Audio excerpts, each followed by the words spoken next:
Compatriotes haïtiens, amis internautes, bonsoir. Nous sommes aujourd'hui le samedi 24 février 2024. C'est pour la toute première fois que je vais vous mettre une vidéo en français sur notre chaîne La Nouvelle Haïti. Pourquoi je le fais? Ce n'est pas tant que je veuille épater qui que ce soit, ce n'est pas tant que je veuille entrer, disons, dans cette tradition un peu élitaire qui consiste dans le milieu haïtien à s'exprimer en français pour se faire respecter ou pour se faire regarder ou pour toute autre raison encore. Non. Je viens tout simplement attirer l'attention sur un certain nombre de choses. Et cette attention, mes chers amis, je veux l'attirer plus précisément du côté de nos compatriotes haïtiens qui pensent qu'il y a un certain nombre de choses qui ne les intéressent pas. Je viens en réalité m'adresser à tout le monde, mais je m'adresse plus précisément à ceux qui entendent le français, parce qu'il me semble que ces gens-là restent encore dans leurs préjugés, à savoir que tout ce qui ne se fait pas en français ne les intéresse pas trop. Je ne dis pas que ces gens ne s'intéressent pas à ce que j'ai déjà mis sur ma chaîne, parce qu'il m'est arrivé d'avoir eu plus de 3000 personnes pour une vidéo, et par d'autres occasions, 1400, 1400, 1700, 560. Donc finalement, je ne puis imaginer que parmi, disons, tous ces gens qui m'ont écouté dans ce que j'ai jusqu'ici produit en créole, je ne puis imaginer qu'il n'y ait pas de gens qui appartiennent à l'élite qui m'intéressent. D'autant plus que j'en connais, quelques-uns qui sont mes amis. Vous voyez, eux-mêmes aussi, ils appartiennent à l'élite haïtienne. Et ils m'écoutent à chaque instant. Donc finalement, si je l'ai fait, c'est notamment parce que j'ai un certain nombre d'amis qui sont étrangers, qui ne sont pas haïtiens, un certain nombre d'amis qui sont de toutes les origines, qui sont de l'Afrique, qui sont européens, etc., etc., et qui n'ont de cesse de me demander des choses, en réalité, qu'ils peuvent entendre eux-mêmes aussi. À cet égard, à ce propos, il faut dire que j'ai conçu une chaîne qui s'appelle Haïti Carrefour des Nations pour ces gens-là, et pour ceux parmi nos compatriotes haïtiens qui parlent français. Mais par contre, depuis la toute première vidéo que j'ai laissée sur cette chaîne, cela fait déjà 3 mois, je crois, oui, depuis le mois de décembre, je crois, si ce n'est même pas depuis la fin du mois de novembre. Depuis lors, depuis la vidéo de présentation, je n'ai absolument rien fait encore, je n'ai rien mis encore sur cette chaîne. Alors, aujourd'hui, je viens avec, disons, cette vidéo où je m'exprime en français, de sorte à attirer mes amis étrangers qui n'entendent pas le créole et qui souffrent de ne pas pouvoir nous entendre, de ne pas pouvoir nous comprendre, mais en même temps, je veux m'adresser aussi à l'élite haïtienne, cette élite, comme je viens de le dire, qui nourrit bien des préjugés chez elle, et qui a tendance parfois à ne pas s'intéresser à ce qui s'exprime en créole. Il faut dire en réalité que quand ils prennent le plaisir d'écouter un certain nombre de discours qui se font en créole, ils s'intéressent en réalité à ceux qui produisent de tels discours, parce que ces discours sont le plus souvent possible, surtout ceux que j'ai mis sur cette chaîne, ce sont des discours un peu techniques qui attirent très peu de gens. Ce que je viens de dire ce soir, c'est quoi donc? Eh bien, avant même de vous mettre un peu dans le bain de ce que je vais vous dire, je vais vous mettre un peu de l'eau à la bouche, de sorte à vous faire patienter un peu. Mais non, je ne serai pas trop long. Oui, justement, je veux dire à tous ces gens, et c'est la raison, en plus du fait, comme je vous l'ai dit, de mes amis étrangers qui peuvent m'entendre sur cette chaîne en français, je viens m'adresser à l'élite haïtienne. Pourquoi? Parce que je n'ai de cesse de leur dire, et cela depuis un certain temps, depuis quelques années même, je n'ai de cesse de leur dire qu'ils ont une part de responsabilité immense dans ce qui se passe en Haïti. Parce que je ne les vois pas, je ne les vois pas du tout, je ne les entends pas. Or, je me suis adressé, oui c'est vrai, que quand on a, disons, une petite chaîne comme cela, qui n'a pas encore d'audience en réalité, eh bien, ces gens-là, ils ne trouvent pas de plaisir à nous écouter. Voilà pourquoi je viens m'adresser à eux aujourd'hui, dans la langue française, de sorte à ce que personne ne puisse dire après, parce que je sais que quand mes amis leur enverront cette vidéo, ils vont l'écouter. Ils vont l'écouter. Eh bien, écoutez, je suis venu pointer du doigt votre responsabilité dans ce qui se fait dans le pays. Oui, je viens vous accuser. Oui, je viens vous accuser d'une certaine manière. Ok, voilà, vous avez déjà, à travers ce que je viens de vous dire, là, vous avez déjà une idée de ce qu'il en sera dans cette vidéo. Écoutez, mes chers amis, je viens responsabiliser, je viens jeter mon tort sur quasiment tout le monde. Surtout ces gens qui ont la possibilité de faire infléchir un peu les choses, de faire infléchir un peu la balance qui me semble pencher d'un seul côté. Je sais effectivement que ces gens-là qui ont du pouvoir, en quelque sorte, ce n'est pas nécessairement du pouvoir politique, ce n'est pas du pouvoir d'homme en armes. Vous voyez, disons, même dans mes vidéos en créole, j'essaie d'utiliser le mot militaire, parce que nous n'avons quasiment pas de militaires, disons, en Haïti.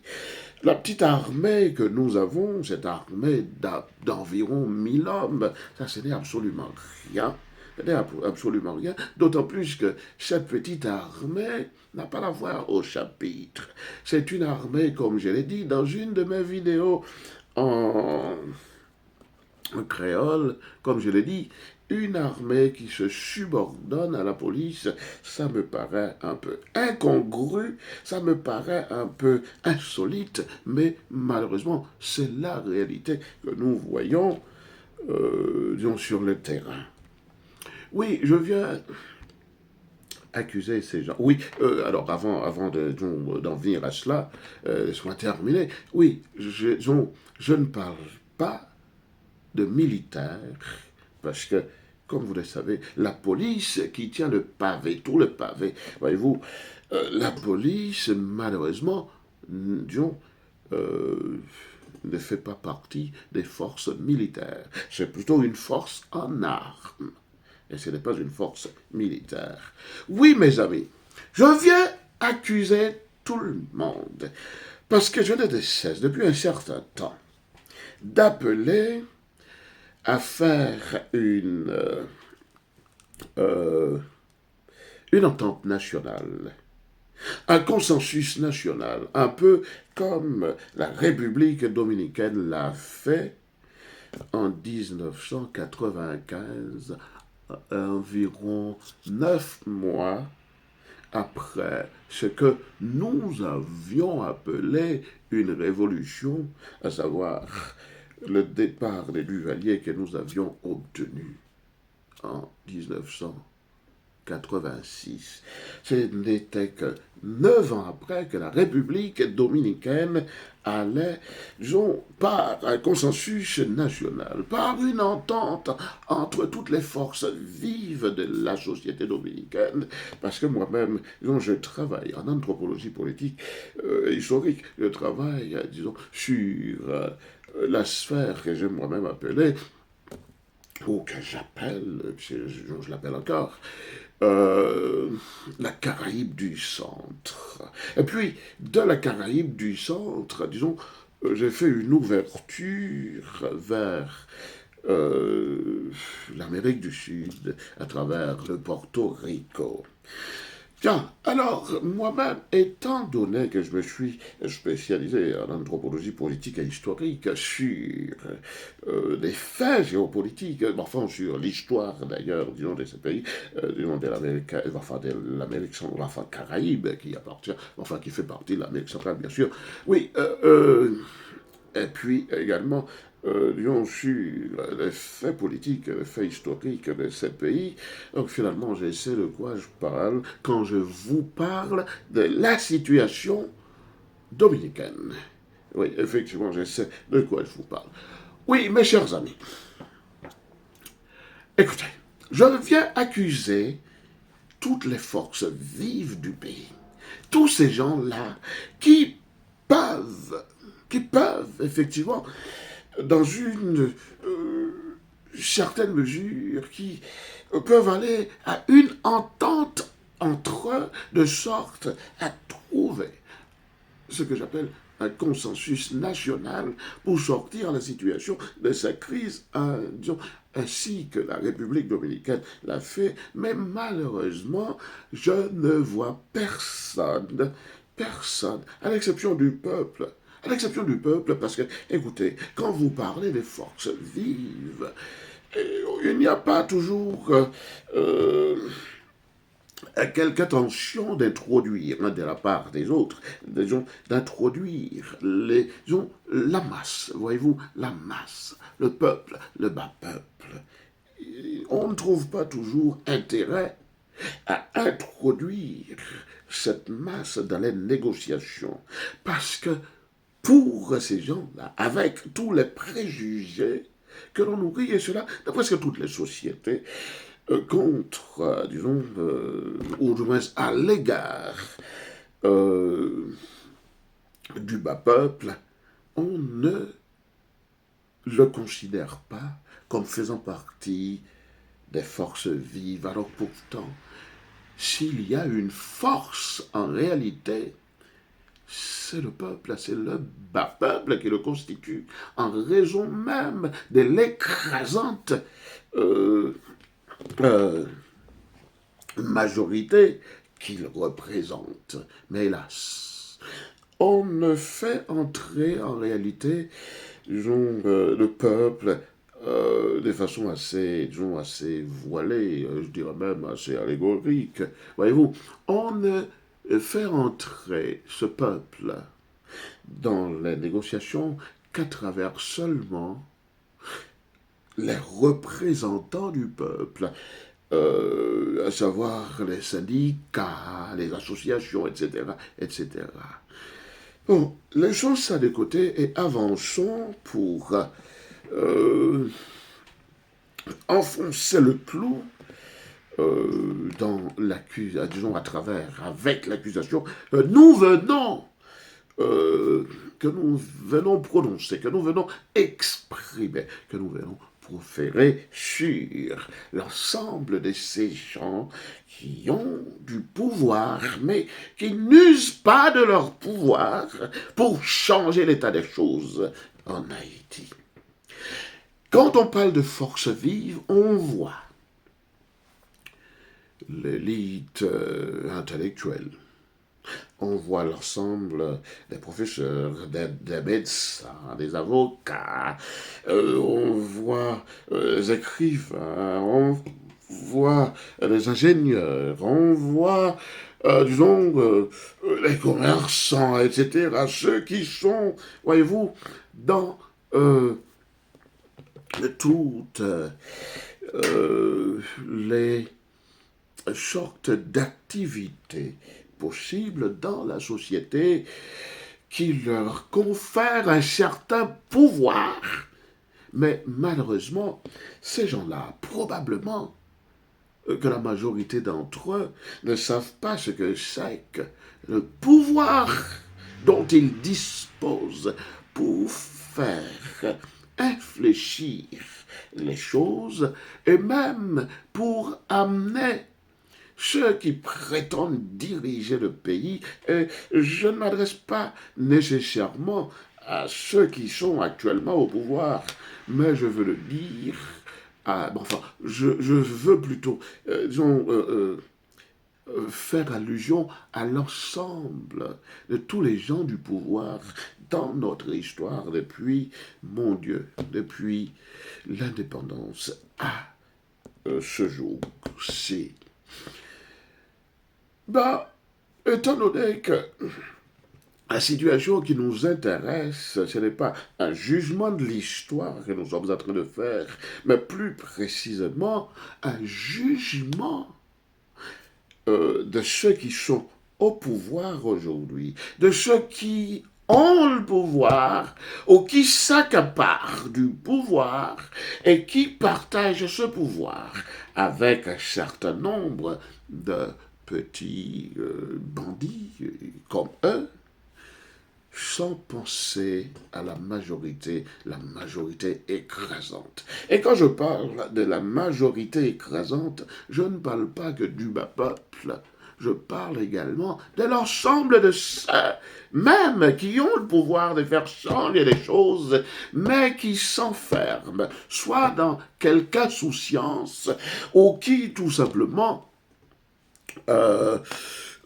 ont peur des représailles, ou qui se disent en tout égoïsme que ce n'est pas leur affaire.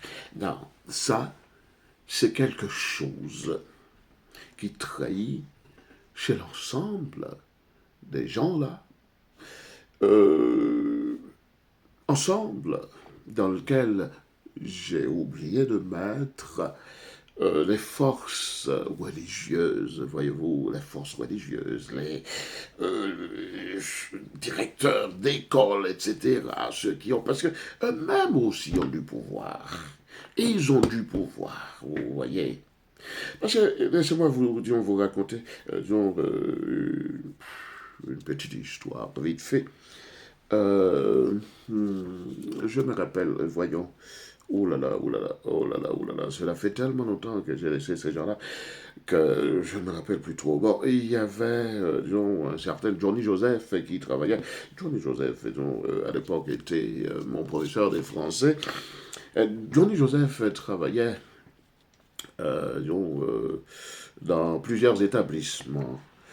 Oui, je crois que c'était Benoît, oui, oui. Il travaillait chez Benoît aussi, il enseignait chez Benoît. Et Benoît lui-même, qui était quelqu'un qui euh, était très critique à l'égard des Duvalier. Puis Johnny s'était retrouvé avec une mission pour réunir en 1985, en mai 85 effectivement, pour réunir une vingtaine de milliers d'étudiants euh, dans la cour du palais. Eh bien, après que Benoît, disons, a eu bruit que Johnny avait fait, disons, en son dos, oui, derrière son dos, se couvre, tandis que lui-même, euh, qui avait pourtant l'habitude, ce qu'on disait, l'habitude de discuter avec Johnny, il l'a trouvé comme un traître, parce que Benoît, c'était un combattant, voyez-vous. C'était un combattant, et justement, d'autant plus que je viens de vous dire qu'il était euh, critique, très critique à l'égard de Duvalier. J'en étais même un opposant, mais nous savons ce qu'il en était en réalité. En ce qui a trait au régime de Duvalier, il avait très peu d'opposants, très peu d'opposants, à l'exception de Silvio Claude, voyez-vous. Silvio Claude qui était un opposant notoire. Bon, ok. Alors, c'est juste pour vous dire que ces gens-là, ils savent qu'ils ont du pouvoir. Vous voyez, comme Benoît, par exemple, il savait qu'il avait du pouvoir. Puis un certain nombre parmi ses confrères le savaient aussi, même s'ils ne cherchaient pas à exploiter la situation. Mais aujourd'hui, nous ne sommes plus sous un régime, voyez-vous, sous un régime, disons, comme le régime de Duvalier. Vous comprenez?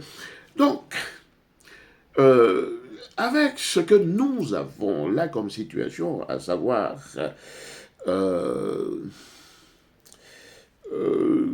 un faux Premier ministre, on ne peut pas avoir de Premier ministre sans qu'il n'y ait de président.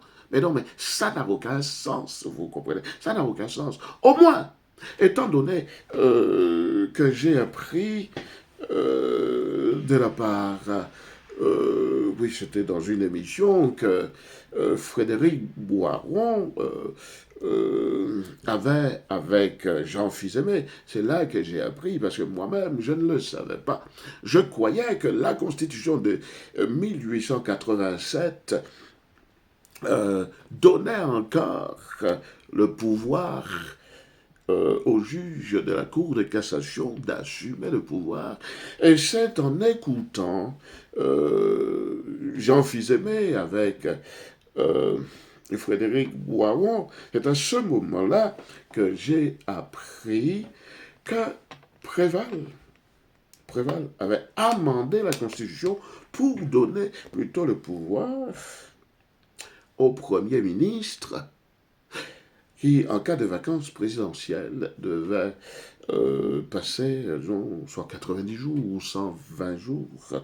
Bon, pas plus que 120 jours, mais 90 jours, je crois, c'est ce que j'avais entendu, si j'ai bonne mémoire, même si, en réalité, l'émission s'est passée il y a tout juste 2 semaines et demie, je pense, pas plus. Oui, alors, donc du coup, euh, même si Ariel s'était trouvé comme Premier ministre, un Premier ministre, et donc plutôt disons, un Premier ministre en exercice, en fonction. Ariel, avant l'assassinat du président, Ariel n'aurait pas eu plus de 4 mois, et je crois que c'est 3, pour rester au pouvoir. Ariel a bénéficié de la complicité de la communauté internationale pour oser s'accaparer du pouvoir, ce qui est une violation de la Constitution. Et puis, vous acceptez cela. Vous acceptez cela. Donc, du coup, Il n'y a aucune espèce de légitimité, ainsi que je m'amuse à le dire tout le temps dans mes émissions, dans mes vidéos, aucune espèce de légitimité à Ariel. Et d'ailleurs, moi, je l'ai toujours dit, même si je n'ai aucune sympathie pour Claude Joseph, aucune sympathie pour Claude Joseph, mais je dis que normalement, d'un point de vue, je ne dirais même pas juridique, voyez-vous, je dirais tout simplement d'un point de vue logique, d'un point de vue d'épistémologie juridique. Là, je suis moi-même philosophe, anthropologue, philosophe littéraire. Bon, enfin, c'est l'anthropologue et le philosophe qui parlent en même temps. Donc, d'un point de vue d'épistémologie juridique, nous ne trouvons aucune cohérence dans le fait que quelqu'un qui avait été nommé comme Premier ministre et qui n'entrait pas encore en fonction du vivant du président, ne serait-ce même l'espace de quelques heures, nous ne trouvons aucune espèce de légitimité à cet homme-là. S'il est quelqu'un qui avait une quelconque légitimité, c'était plutôt le petit, là, comment il se nomme encore, oui, le petit Claude Joseph. Mais malheureusement, il y a eu je ne sais quoi comme tractations qui ont amené ce petit de Claude à quitter le pouvoir pour Ariel. Et je viens de vous dire, je vais vous le redire, que je ne suis pas venu faire l'apologie de Claude Joseph. Non, il n'y a aucune espèce de sympathie pour cet homme-là. Parce que cet homme a les mains sales, et de différentes façons. Bref, je ne continuerai pas sur lui, afin de revenir sur ce que je disais. Oui, alors, non seulement nous n'avons, disons, aucun gouvernant, non seulement nous n'avons personne qui ait une quelconque légitimité à exhiber, à brandir, une quelconque légitimité à projeter devant la face du public.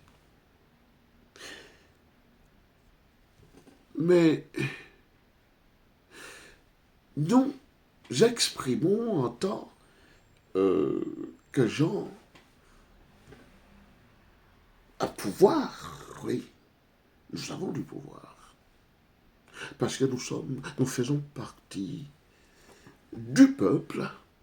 Et attention, l'État, comme vous le savez très bien, ce n'est pas moi-même qui viens vous le dire, l'État, ce n'est pas, disons, cette bande, de petites marionnettes qui tient le pouvoir.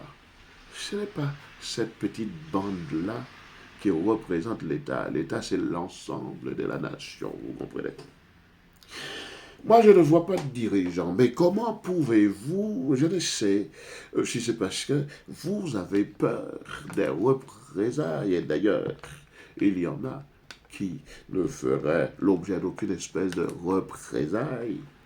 Et d'autant plus que, comme je n'ai de cesse d'insister là-dessus depuis un certain temps, oui, que ceux que nous voyons n'ont aucune espèce de légitimité. Comment pouvons-nous accepter cela? Comment pouvons-nous accepter cela? Mais il y a aussi quelque chose qui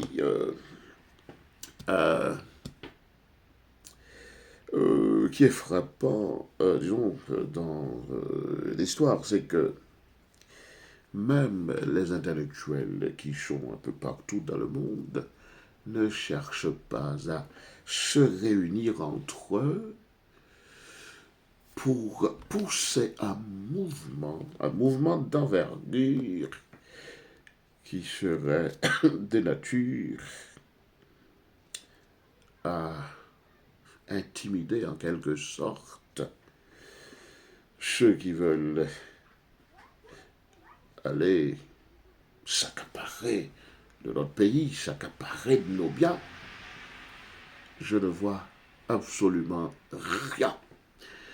Parce que quelque part, dites-vous bien, chacun veut être chef dans son petit monde.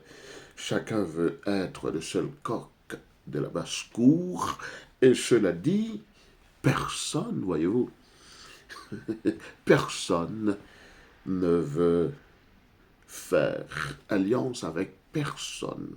Ne serait-ce même qu'une alliance de fortune, tout simplement. Personne ne veut faire alliance avec personne, à l'exception de quelques amis. Mais combien d'amis peut-on avoir, mon Dieu, pour aller changer l'état des choses en Haïti avec, disons, cette minorité d'amis qu'on peut avoir? C'est qu'il y a un problème sérieux, un problème profond dans notre société. Le vivre ensemble, mes chers amis, le vivre ensemble pose problème. Le vivre ensemble pose problème. Et c'est en raison de ce vivre ensemble absent chez nous que nous ne parvenons pas à trouver un consensus entre nous pour faire basculer les choses, pour renverser la table sur les différents acteurs, autant acteurs internationaux qu'acteurs nationaux. Oui, c'est parce que ce vivre ensemble, disons cette possibilité que nous avons et qu'utilisent un certain nombre de peuples dans le monde pour avancer, c'est parce que nous ne l'avons pas. Et c'est pour cela que, malheureusement, il ne nous arrive pas de faire une certaine entente entre nous pour changer l'ordre des choses. Je sais, et je l'ai toujours dit, parce qu'en étant politologue, moi je le sais, voyez-vous, je sais que ce n'est pas facile comme cela. Parce que la file retorde, parce que les différents problèmes que l'on peut rencontrer sur notre chemin, sur nos routes, en voulant changer les choses, ce n'est pas nécessairement de l'intérieur que ces choses viendront, c'est plutôt de l'extérieur. Et je l'ai toujours dit, ceux de l'intérieur qui agissent, ils agissent sous contrôle, oui. C'est sur l'ordre qui leur vient de l'extérieur qu'ils agissent. Mais attention, le monde est en train de changer. Je n'ai pas cessé de le lire.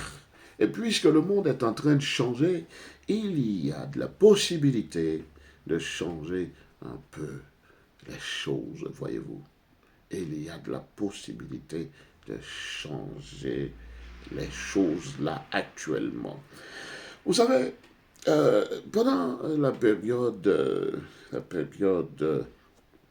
la guerre froide, pensez-vous que François Duvalier, même si François Duvalier, n'était pas si républicain que cela, si démocrate, si républicain que cela, mais pensez-vous que Fidel Castro eût pu réussir sa révolution s'il n'y avait pas,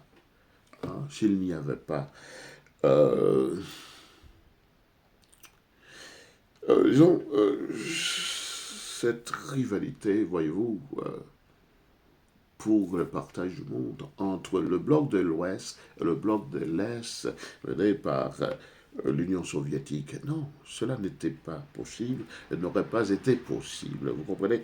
Bon, c'est vrai qu'à un certain moment donné, c'est-à-dire disons, la chute du mur de Berlin, les choses ont changé. Les choses ont changé jusqu'à ce qu'aujourd'hui, nous nous retrouvions face à, disons, à un monde en gestation, un monde en mutation et en mutation profonde. C'est à ce moment-là que les choses pourraient, pourraient tourner en défaveur de ceux qui ont toujours mené le monde. Ben écoutez, moi, je ne suis pas en réalité, même si je suis resté déjà 35 minutes, bientôt 36 là-dessus. Ce que je viens vous dire, c'est quoi? C'est que, en fonction de ce que moi-même je vois dans la prophétie biblique, il y a quelques années que je ne cesse, oui, je ne cesse de dire qu'il va se passer un certain nombre de choses, et c'est depuis quelques années. Et mes amis qui vont m'écouter et qui, pour la plupart, vont partager sur leur réseau cette vidéo, je sais que ces amis-là, ils peuvent témoigner de tout ce que je dis, mais il y en a, disons, un certain nombre d'entre eux qui ne vont pas le faire. Pourquoi? Parce qu'ils attendent de voir la réalisation de ces choses que j'annonce depuis un certain temps avant de pouvoir vraiment se prononcer. Ils gardent une certaine prudence que je ne puis leur reprocher. Et puis d'ailleurs, leur reprocher quoi? Absolument rien. Donc du coup, je viens vous dire que le monde est en train de changer et ce changement, croyez-moi mes chers amis, ce n'est pas un homme qui va le faire, vous comprenez? Ce n'est pas un homme qui va le faire. Dans le cas d'Haïti, on met, toutes les espérances, on fonde toutes les espérances sur Guy Philippe, Guy Philippe, Guy Philippe. Même les chrétiens qui sont en majorité dans le pays, un peu partout, dans toutes les communautés où ils se trouvent, ces chrétiens-là eux-mêmes, plutôt que de se tourner vers Dieu, qu'est-ce qu'ils font?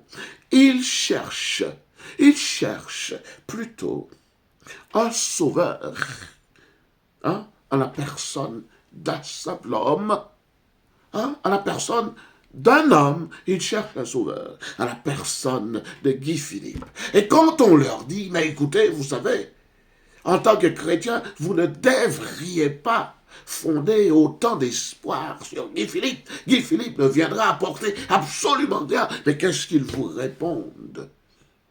Vous dites, ah mais non, depuis le temps que nous prions. Mais non, c'est faux. Ces gens-là ne croient pas vraiment en Dieu.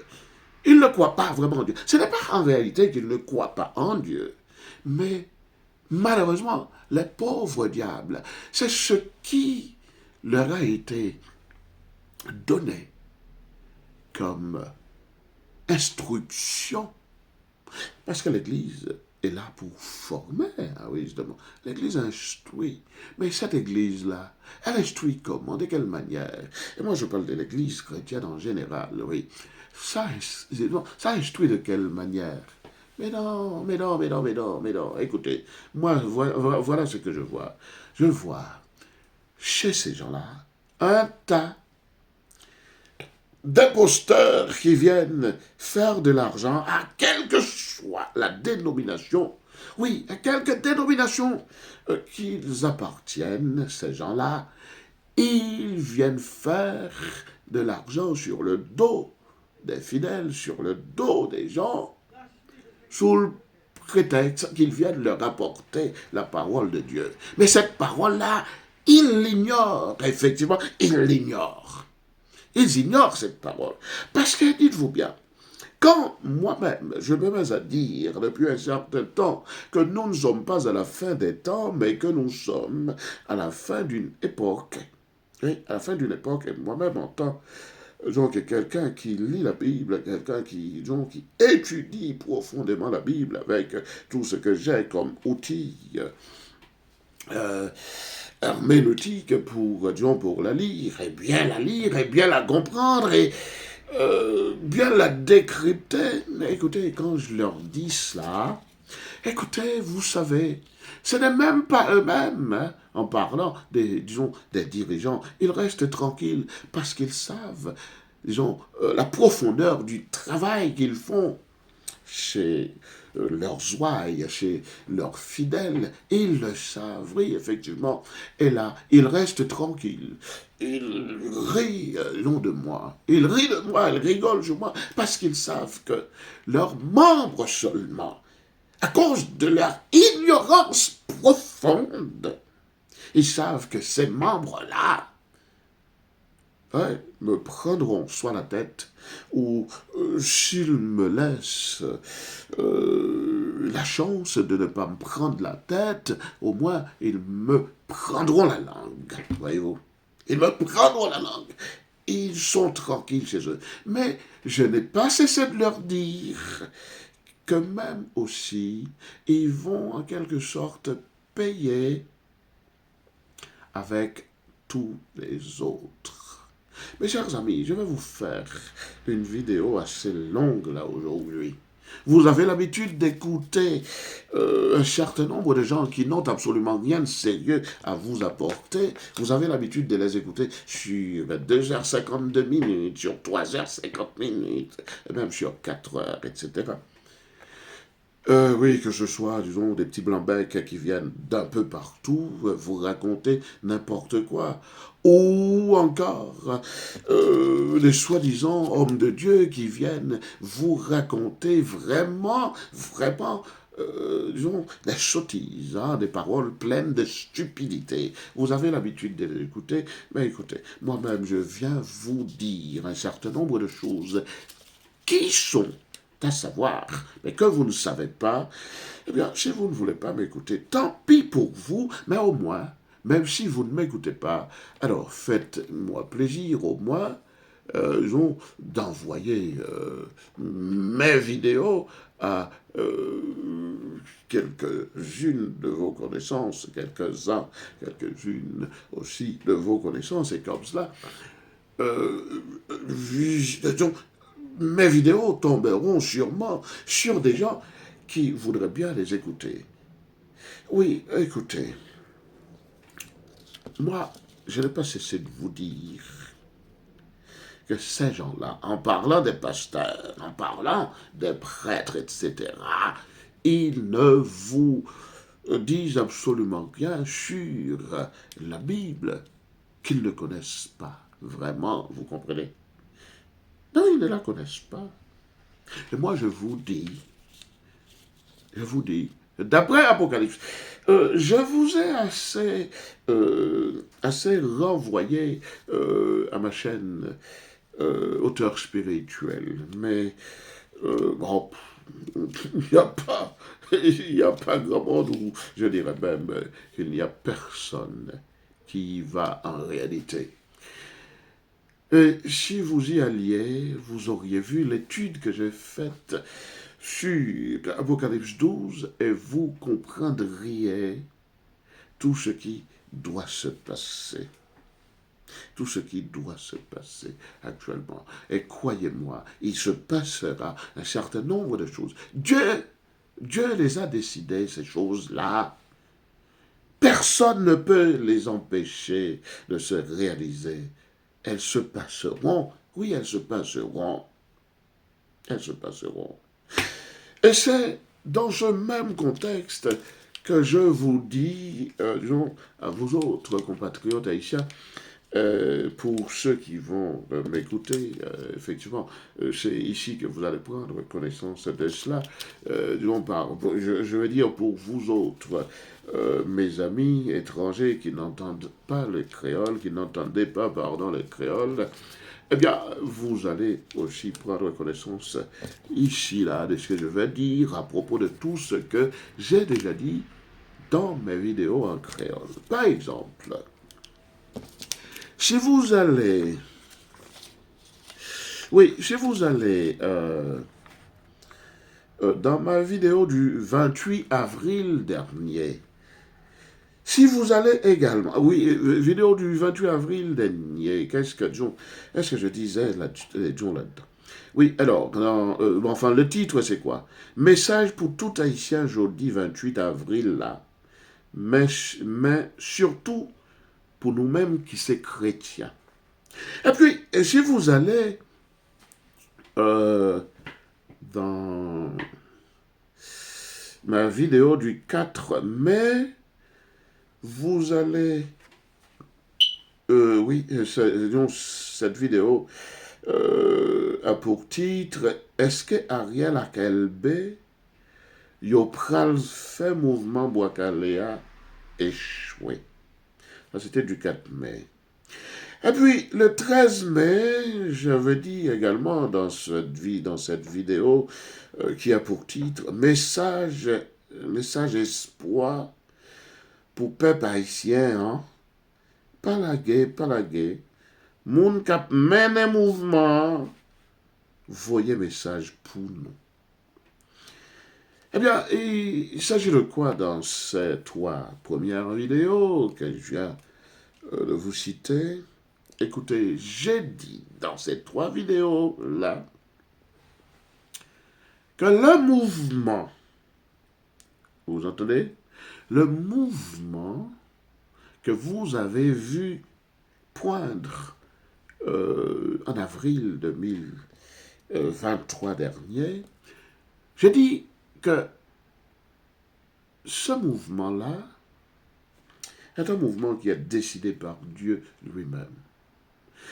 J'ai dit, et cela fait déjà 9 mois que je me suis mis à le dire, hein, et je le dis assez régulièrement, que les forces, voyez-vous, les forces multinationales que les États-Unis et l'ONU veulent envoyer en Haïti, que ces forces-là n'allaient pas rentrer. Et vous avez vu depuis ce temps-là, vous avez vu que ces forces-là ne sont pas entrées dans le pays.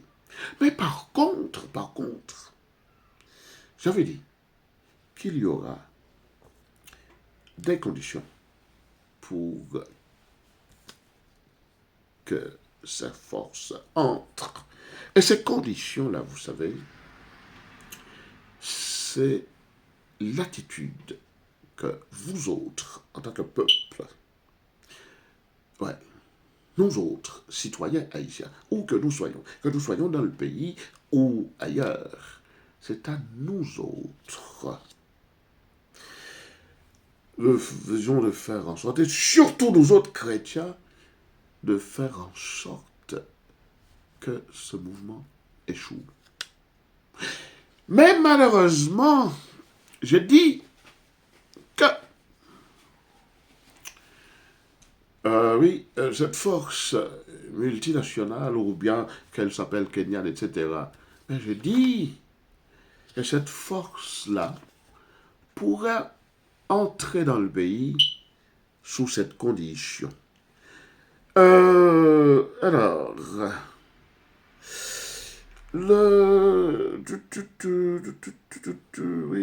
oui, alors, oh là là, voyons ça. Oui, c'était le 18 mai, effectivement. Le 18 mai, puis le 21 juin. Le 21 juin, que j'ai donné ces conditions qui feraient rentrer cette force dans le pays. C'est l'idolâtrie du peuple.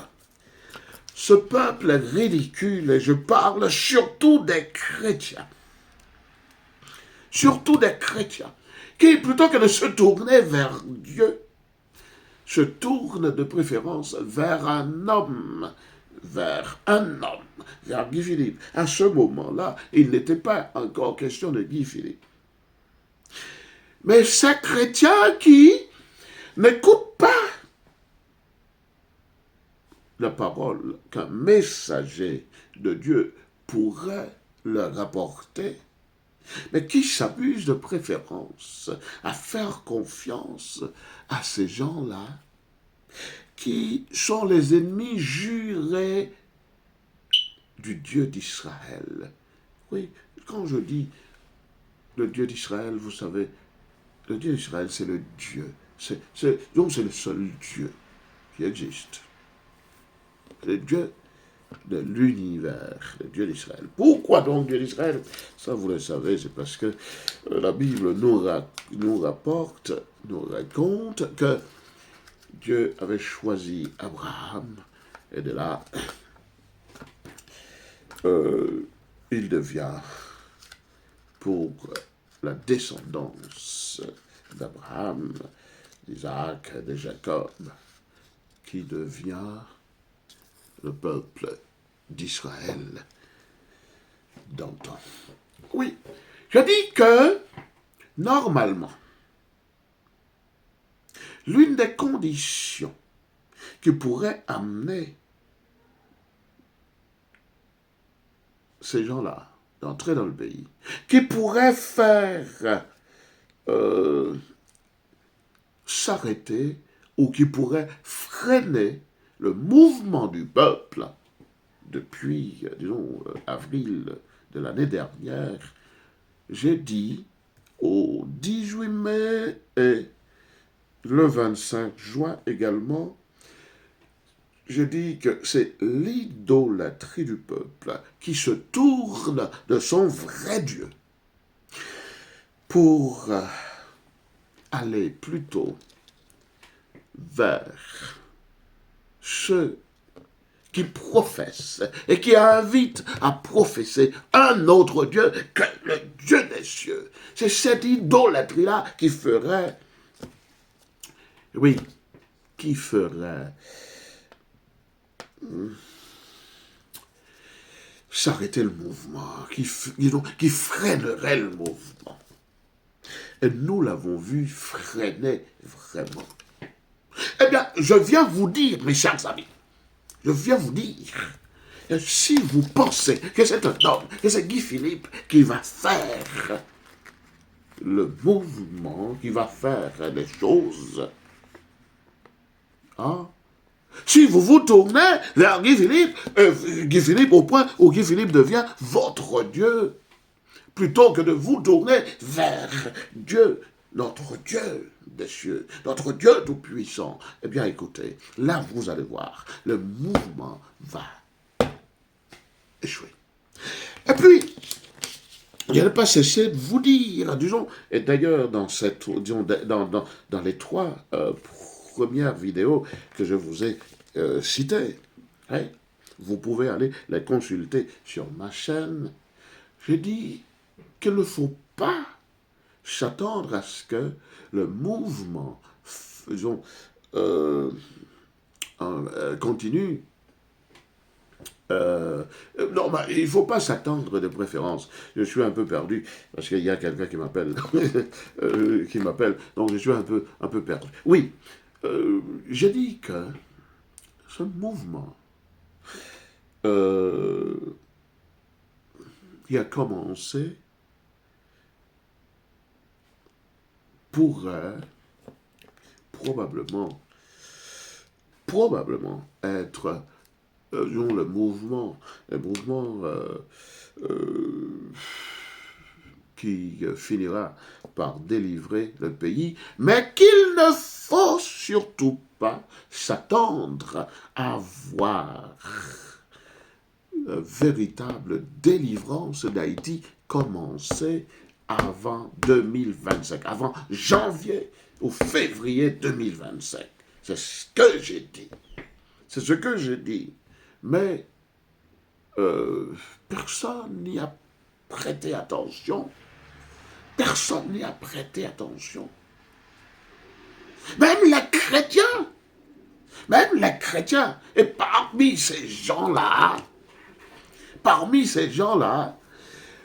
je dois vous dire qu'il y a un tas d'hypocrites parmi eux qui prétendent attendre le Christ maintenant. Alors pourtant, pendant qu'ils prétendent attendre le Christ, ils ne veulent pas m'écouter parce que je dis que le Christ ne va pas revenir là tout de suite. Ils vont plutôt, écoutez ça bien, ils vont plutôt euh, marcher derrière Guy Philippe. Vous comprenez?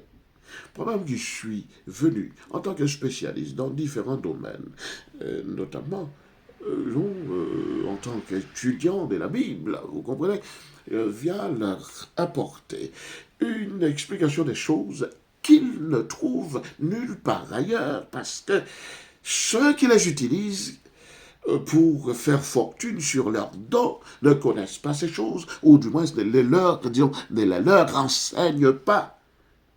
Mais plutôt que de se retourner contre ces gens, ils se retournent contre moi, et en même temps, ils vont faire de l'idolâtrie. Parce que fonder sur Guy Philippe un espoir, un espoir qui ne devait être fondé que sur Dieu seulement, c'est de l'idolâtrie.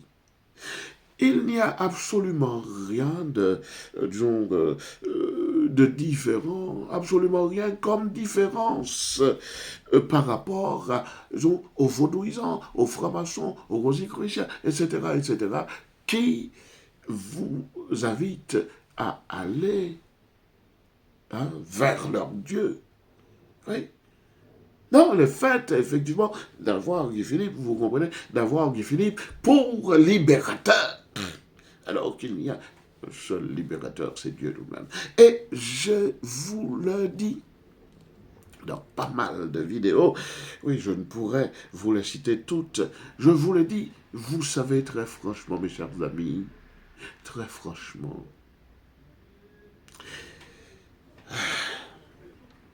il ne se passera absolument rien.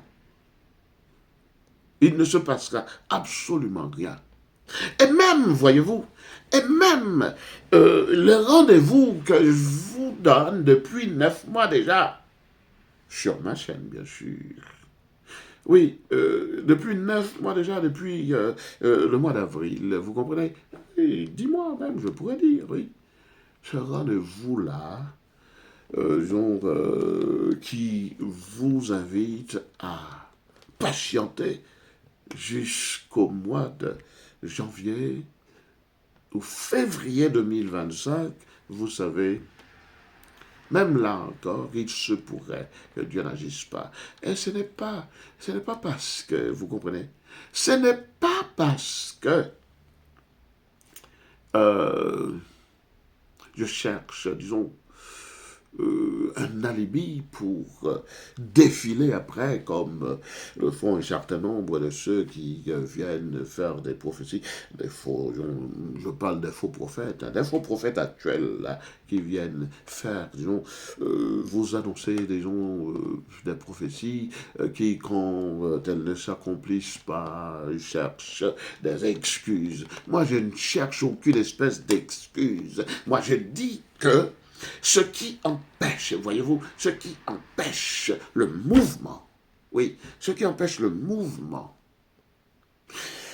de faire son cours jusqu'à la délivrance finale, c'est notre attitude à presque tous de nous tourner vers les dieux étrangers. Oui. Et je vous le dis, bon, pour ceux qui choisissent d'être normalement avec leur Dieu, leur petit Dieu, avec, disons, un petit D minuscule, ça c'est leur problème. Mais pour vous autres chrétiens,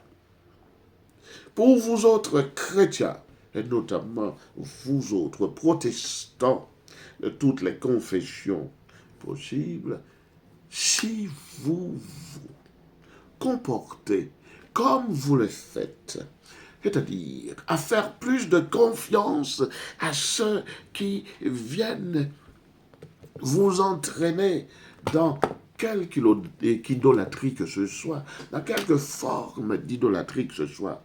Moi, je vous le dis très franchement, vous allez retarder les choses. Oui, on peut me dire, mais si Dieu décide des choses, pourquoi est-ce qu'il les repousserait Mais écoutez, c'est mal connaître Dieu. C'est mal connaître Dieu à l'égard de son peuple. Parce que si vous allez dans la Bible, regardez un peu les choses, si vous allez un peu observer l'attitude de Dieu à l'égard de son peuple, ce peuple idolâtre, ce peuple infidèle, ce peuple, disons, ridicule, ce peuple incrédule, vous allez voir que Dieu s'est toujours mis en colère contre l'attitude incorrecte, l'attitude adultère de son peuple. Dieu a délivré le peuple en 1803. Et là, vous avez écouté l'ensemble, disons, des ennemis de Dieu, oui, qui vous ont dit que c'était vos dieux vaudous, alors pourtant, le Dieu vaudou, c'est un Dieu que vous avez acquis dans les misères de votre pérégrination perpétuelle. C'est là que vous avez acquis, disons, cette culture vaudou, vous comprenez? Hein? Dieu vous a libéré une fois, étant donné que vous avez plutôt donné sa gloire, hein? Lui qui vous a libéré, étant donné que vous avez donné sa gloire au diable, à Satan, eh bien, il vous a laissé vous débrouiller. Oui, il vous a laissé vous débrouiller comme vous pouviez, hein, dans la rivière empestée de dinosaures, empestée d'alligators. Mais vous n'avez toujours rien compris. Au moment où il veut encore vous libérer, mais vous voilà encore en train de chercher de part et d'autre, à faire échouer son projet pour vous. Mais attention, quand je vous dis qu'il se pourrait, que vous attendiez encore plus longtemps qu'au mois de janvier, février 2025, cela ne veut pas dire que Dieu n'interviendra pas. Et de toute façon, il dit qu'il interviendra de manière à montrer sa toute puissance, à monter sa grandeur et sa gloire. Et rien que pour cela qu'il le fera. Rien que pour cela qu'il le fera. Mais, mes chers amis, vous savez, connaissant ce peuple-là, et surtout l'ensemble des chrétiens qui ont ce penchant qu'ils ignorent pourtant chez eux pour la plupart. Oui, ce penchant à aller vers d'autres dieux sans qu'ils ne s'en rendent compte. Par exemple, moi quand je vois tous les espoirs, toutes les espérances que vous fondez sur Guy Philippe, vous faites de lui votre libérateur, je vous ai dit tout à l'heure, oui, vous faites de lui votre Dieu. Alors pourtant, moi-même, tout ce que j'ai à vous proposer, et que je vous ai déjà proposé plein de fois, c'est donc de vous mettre dans les conditions qu'il faut pour que Dieu vous libère, et vous allez voir s'il ne vous délivrera pas. Mais hélas, vous ne croyez plus en lui. Vous ne croyez plus en lui. Et je ne parle même pas, disons, des pasteurs. Ah non, non, moi je parle, disons, de la foule, des gens qui s'illusionnent d'être avec Dieu. d'être ses partisans. Alors pourtant, ils sont dans de l'idolâtrie. Ils font bien trop d'espoir. Ils mettent trop de confiance en l'homme et en un homme. Je vous donne la garantie sûre. Écoutez. Écoutez. Si vous vous tournez là maintenant vers Dieu, si vous vous tournez maintenant vers Dieu, vous allez voir, il va changer les choses. Il va les renverser. Il va les renverser. Mais hélas, ce qui est décidé là maintenant, c'est quoi? C'est que Dieu veut. Oui. Et il va le faire. Et il va faire entrer les étrangers chez nous. Il va les faire rentrer. Et vous allez voir, quand ces étrangers vont entrer, c'est Dieu lui-même qui se lèvera pour faire justice à son peuple. Ézéchiel, mais aussi tous les autres prophètes. Et c'est Dieu lui-même qui va intervenir, qui va agir, de sorte à ce qu'il vous délivre.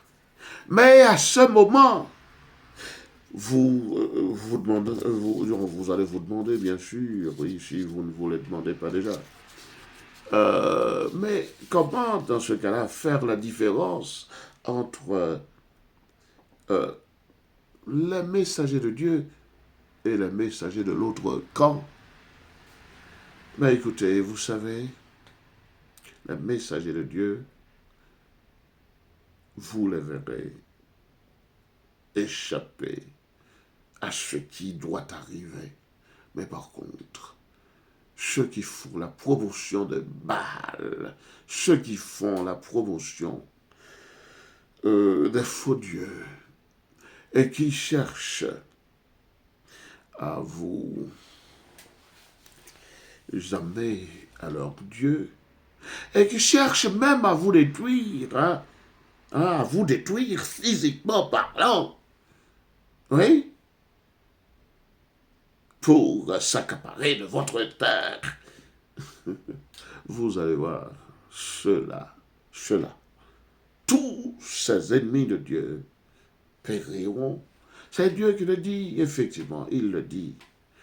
Il le dit dans pas mal de chapitres d'Ésaïe, dans pas mal de chapitres d'Ézéchiel, dans pas mal de chapitres de Jérémie, etc. etc. Mes chers amis, si vous pensez que Dieu va vous laisser faire comme cela, comme vous l'avez toujours fait, mais c'est que vous vous trompez, parce qu'il y a un temps pour toutes choses, et le temps de Dieu est arrivé. Son temps est arrivé, il veut effectivement montrer sa grandeur, sa toute puissance à l'ensemble du monde, mais au peuple haïtien précisément. Vous allez le voir. Vous allez le voir. Je vous le jure. Ah, écoutez, j'aime bien mon peuple. Je voudrais bien que les choses aillent le plus vite possible. Mais attention, je ne puis aller plus vite que Dieu. Et puis, pour ceux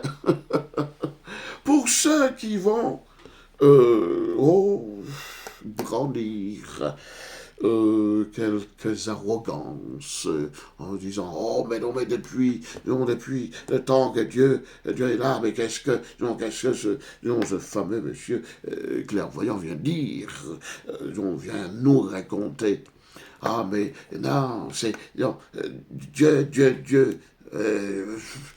ce Dieu qui n'existe même pas. Oui, beaucoup vont le dire. Ce Dieu qui n'existe même pas. Et d'ailleurs, c'est un discours un peu un peu, disons, anciens, comme ceux-là même qui voyaient Dieu agir un peu partout dans, disons, dans tous les univers, hein, dans tous les univers des choses. Ils voyaient Dieu, la main de Dieu, la main de Dieu. Écoutez, mes chers amis, vous pouvez penser tout ce que vous voulez. Mais moi, ce que je vous dis, je le sais. Je le sais. Dites-vous bien, bon, écoutez, moi je ne pense pas que vous puissiez être plus rationnel ou plus rationaliste que moi. Non, vous ne l'êtes pas. Parce que euh, je suis un poisson qui baigne dans beaucoup d'eau, hein, dans beaucoup d'eau du savoir. Et à cause de cela, je sais ce que je dis. Je sais ce que je dis. Et croyez-moi ou pas, moi je sais qu'il va se passer. En fonction de ce que moi je lis dans ma Bible, je sais qu'il va se passer un certain nombre de choses. Et il y a des années que je l'ai dit. Ah, je ne la décide pas, non, mais pauvre de moi, c'est Dieu lui-même qui l'a décidé. D'ailleurs, ces choses, ah, il nous les a il nous les a annoncées depuis longtemps déjà, longtemps, vous comprenez. Il nous en a fait bien des présages, mais c'est à nous, effectivement, de chercher à les comprendre. Si vous êtes athée, bah écoutez, restez dans votre statut d'athée, mais n'osez pas venir jeter, disons, des pierres arrogantes sur moi en disant que je ne sais pas ce que je raconte, que ce sont les humains qui font l'histoire. Oui, effectivement, ce sont les humains, pardon, qui font l'histoire. Mais dites-vous bien, mes chers amis, quand dans le cas d'un pays comme Haïti, quand dans le cas des enfants de Dieu qui ont toujours été maltraités depuis toujours, et cela depuis des millénaires, oui, depuis des millénaires, quand ces enfants-là hein, ont toujours été maltraités, et cela parce qu'ils ont déplu, oui, parce qu'ils ont déplu, je dirais même de préférence, parce qu'ils déplaisent à Dieu à travers un présent étendu, un présent continu, effectivement. Alors, quand euh, se trouvant dans de telles situations depuis des millénaires et qu'ils ne parviennent pas hein, à s'en sortir eux-mêmes,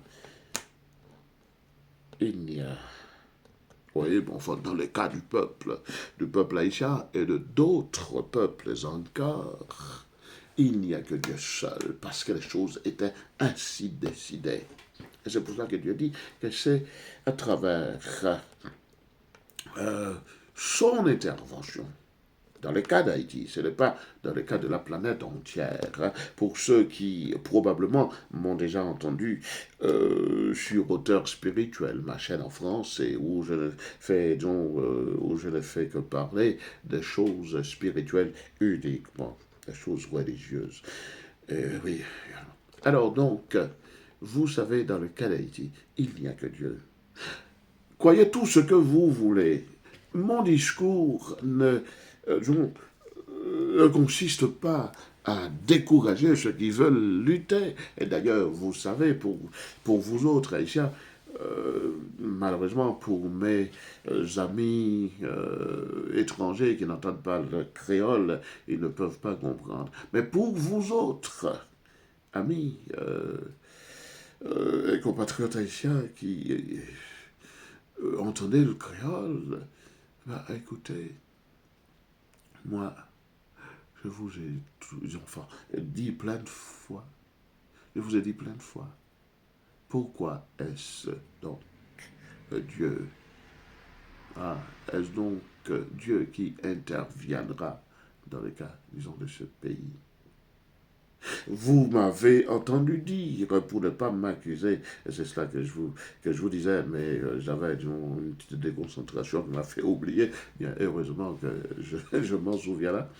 Oui, disons, vous voyez, disons, pour ne pas m'accuser de ne pas, et puis cela m'importerait peu aussi, hein, de toute façon, oui, mais pour ne pas me dire, et les chrétiens même seraient, disons, ceux qui m'accuseraient le plus de cela, et puis, bon, quelques-uns de ceux qui, disons, brandiraient la présomption de se prendre pour des rationalistes qu'ils trouveraient que je ne jouis pas.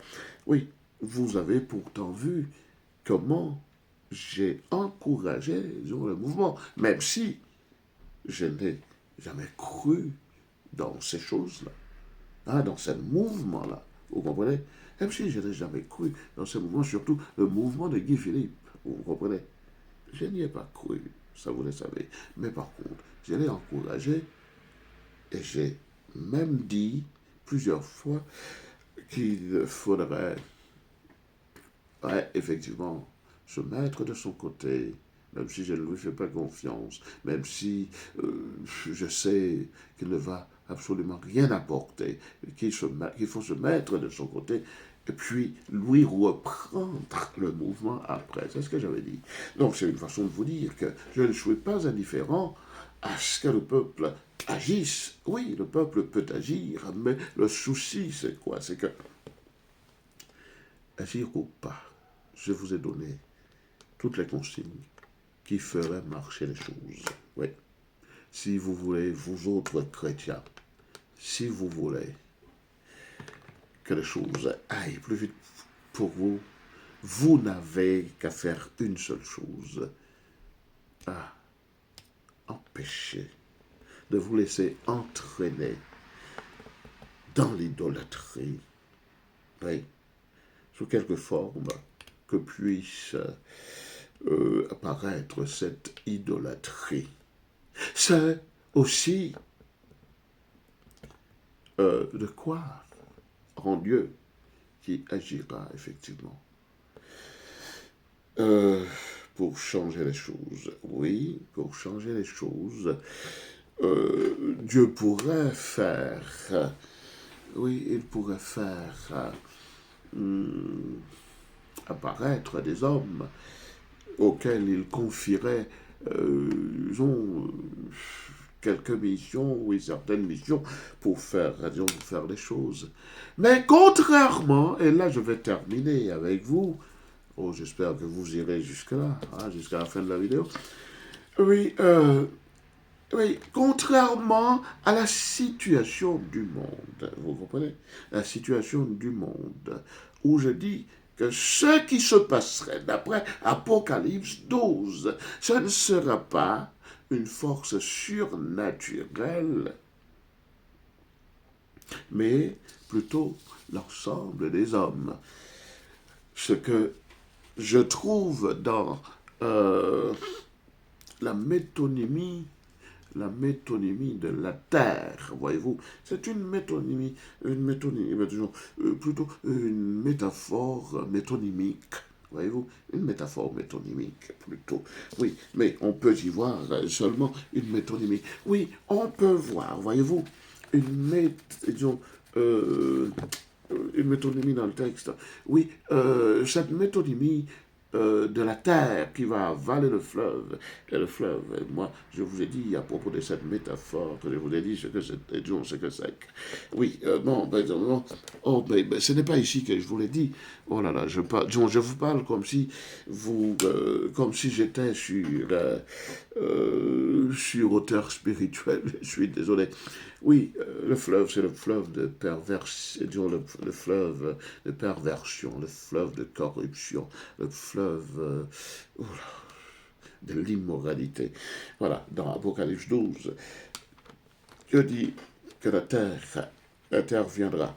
Nous avons une métonymie sur le mot terre, c'est cette métonymie, cette métonymie, disons,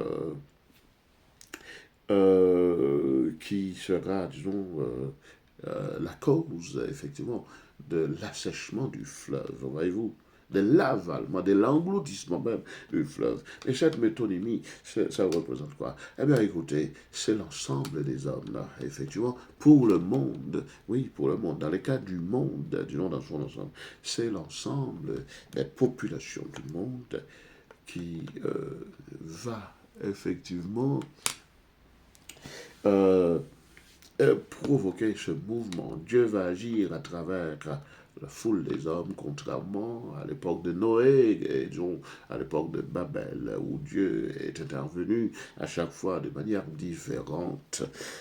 Cette fois, ce ne sera ni par, disons dans le cas du monde, ce ne sera ni par euh, un événement naturel, ce ne sera pas non plus à travers un événement surnaturel, dans le cas du monde, hein, je vous dis, mais à travers, oui, la levée en masse disons, des peuples du monde. Mais dans le cas d'Haïti, ce qui doit se passer, dans le cas d'Haïti précisément, Dieu promet effectivement, il promet de mettre fin à cette spirale de violence, à cette spirale d'arnaque, de tromperie, de ruse, de vol, oui, effectivement, de nos biens, hein, même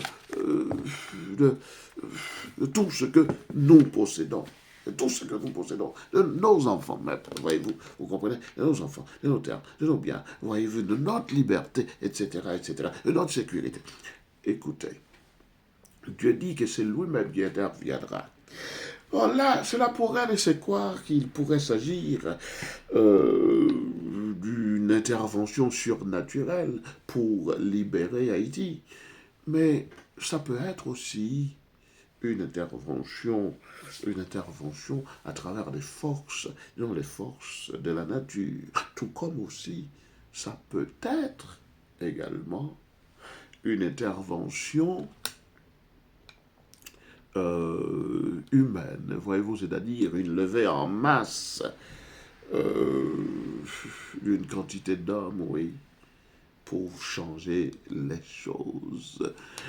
Donc, pour terminer, je dirais que dans le cas d'Haïti, la situation pourrait prendre, c'est ce qui devra arriver avec, disons, avec le monde, vous comprenez? Non, avec Haïti, ce qui devrait arriver aux ennemis de Dieu, aux ennemis d'Haïti. Eh bien, écoutez, ça peut être, disons, l'une de ces trois manières, voyez-vous, comme Dieu l'avait utilisé probablement pour Noé, ou comme il l'avait fait pour Babel, et dans le cas surtout hein, des Sanachérib, effectivement, le roi assyrien, qui défiait Dieu à travers Ézéchias. Cet Ézéchias qui était, et là-dessus, si Ariel pouvait écouter cela, si Ariel pouvait l'écouter, cela me ferait plaisir. Parce qu'Ariel, il n'est pas trop tard pour toi.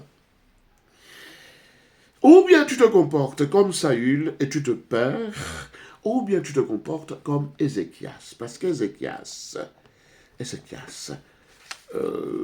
avait déplu à Dieu.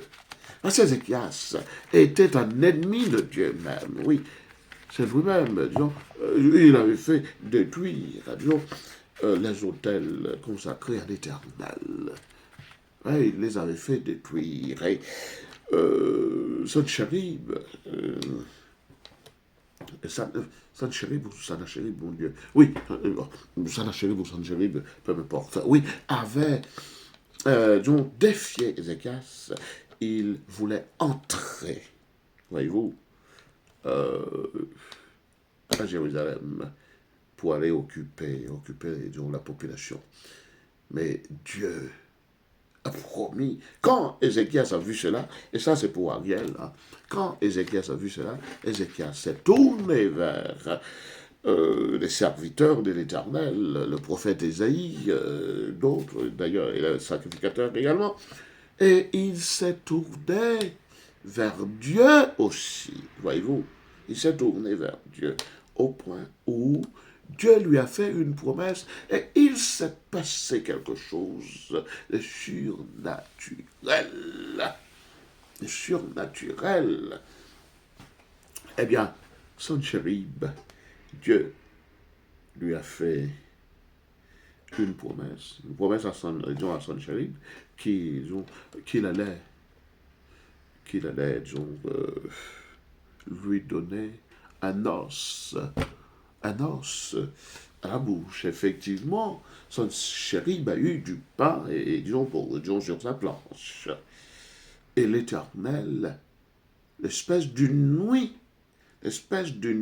alors qu'Israël dormait tranquille, l'Éternel a fait passer son ange qui a détruit plus de 185 000 hommes dans l'armée de Sennacherib, voyez-vous. Qui sait, l'Éternel pourrait faire cela aussi avec ceux qui pensent qu'Haïti n'a pas de gardien qui veille sur elle. Il pourrait vous... oui, Dieu, bon, enfin, il vous arriverait, effectivement, en même temps qu'il arriverait, disons, à tous les traîtres, à tous les ennemis de Dieu et les ennemis du peuple, il leur arriverait. Et quand je parle d'ennemis du peuple, je parle aussi de ceux qui prétendent être les serviteurs de Dieu, à savoir les pasteurs, un peu partout, dans toutes les dénominations, sans exception. Écoutez, Dieu a un plan pour son peuple. Il va détruire tous ses ennemis, étrangers comme étrangers comme fils du pays, effectivement, il va les détruire. Mais écoutez, vous autres étrangers qui ne croyez pas en Dieu et qui avez la prétention d'aller vouloir prendre le pays parce que vous vous comportez comme le roi Sennacherib ou Sennacherib, qui, dans votre présomption, dans votre orgueil, dans votre arrogance, qui défiait Dieu en pensant qu'il n'existe pas, quand pourtant vous croyez pourtant à l'autre, à l'adversaire. Mais écoutez, si vous entendez ce message, écoutez, moi c'est le conseil que je vous donne. Tant pis pour vous si vous y allez, mais l'Éternel vous donnera votre salaire. L'Éternel vous donnera votre salaire. Et puis, dites-vous bien, ce n'est pas le peuple qui priera forcément pour que cela arrive. Non. Ce ne sont même pas les hommes comme moi, ou comme, disons, un tas d'autres parmi tous ceux que je connais, qui sont sincères et fidèles à Dieu. Ce ne seront pas nos prières qui vous amèneront à cet échec et à laisser votre peau dans le pays. C'est Dieu lui-même qui va délivrer son peuple. Son peuple, que vous avez dépossédé à bien des égards de bien des choses. Et vous le savez. Et vous le savez. Vous savez tout ce que vous lui avez fait. Eh bien, écoutez, vous êtes, disons, en faisant autant de misère au peuple de Dieu, vous vous êtes fait les ennemis de Dieu. Eh bien, l'Éternel promet de vous donner votre salaire, mais ce sera un salaire assez amer, assez amer. Je suis désolé de vous le dire, mais attention, en tant que messager, en tant qu'éclaireur, je suis venu vous apporter ces informations de manière à ce que vous puissiez vous détourner de vos projets. Oh non, vous n'allez pas vous détourner. Oui, que vous soyez étranger ou que vous soyez fils du pays, vous qui faites des projets contre Dieu et contre son peuple, je viens vous donner ce message. Hélas, pour vous, vous allez échouer. Vous allez même y laisser votre peau. Écoutez, si vous êtes arrivé jusque-là, hein, en m'écoutant, pardon, c'est que vous avez eu beaucoup de courage, hein, oui. Eh bien, écoutez, je vous remercie si vous êtes arrivé jusque-là. Oui, je vous remercie parce que je ne l'ai pas fait au début. Je viendrai sur autre chose avec vous. Sur autre chose avec vous. Je vous dis au revoir et à bientôt.